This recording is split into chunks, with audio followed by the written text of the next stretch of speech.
Oh my gosh, though. True love. What?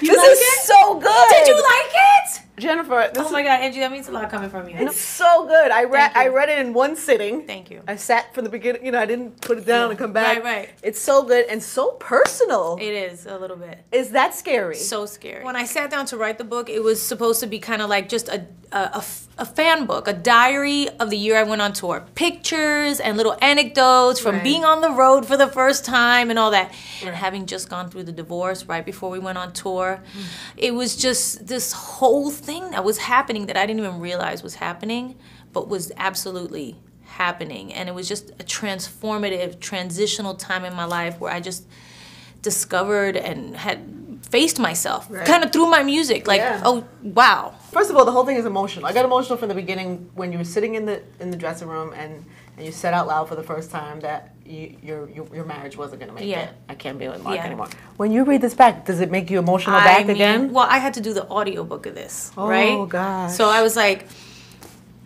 I didn't want to get emotional. Like, I wanted to be able to read the book and just kind of read it. No. And I had to keep stopping. I had to keep stopping because it reminds you of those moments. And I wrote them in a way that was very real to me, you know? So, yeah, it's definitely an emotional journey for me. When you share this much stuff, though, and some of this is about other people's lives, kind of. I mean, it's your perspective and your story, but a lot of Mark's, stuff that happened with Mark isn't here. Do you have to keep that in mind? Oh, Do you have to worry about like protecting their? Yeah, of course. This book was never about kind of pointing the finger at anybody. It was really about looking in the mirror. It was something just in my relationships, as far as it was, concerned for me, that wasn't, lining up.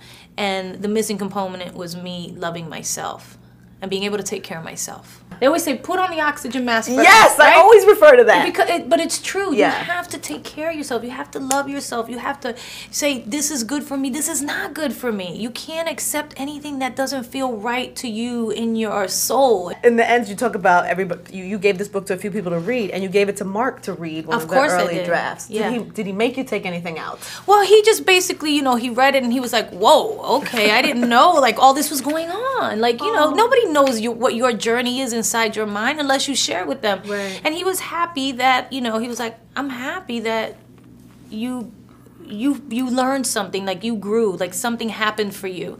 So, but do you start dating differently? Are you going to date? Sure. Are you dating again? Are you dating No, yet? I'm not dating right now. Okay. I'm not. I just decided I was taking some time to be on my own and be my own best friend and be happy on my own. And what does that feel like? To not like even text people or flirt with anybody. Just no possibility of that. Just me on my own. What does that feel like, Jen? Will you do it differently when it's time? I will go slower, I think. I think I'll be a lot more cautious. Just little by little. If you could paint the perfect guy, what does that look like? The perfect guy? What does he look like? I don't know what he looks like. How does he behave? He behaves very good. He behaves good? He's super faithful. Is he? He's super sweet. He's funny. I'm not, Is he famous? He doesn't have to be. But it's at okay all. if he maybe would be? If he is, I don't care.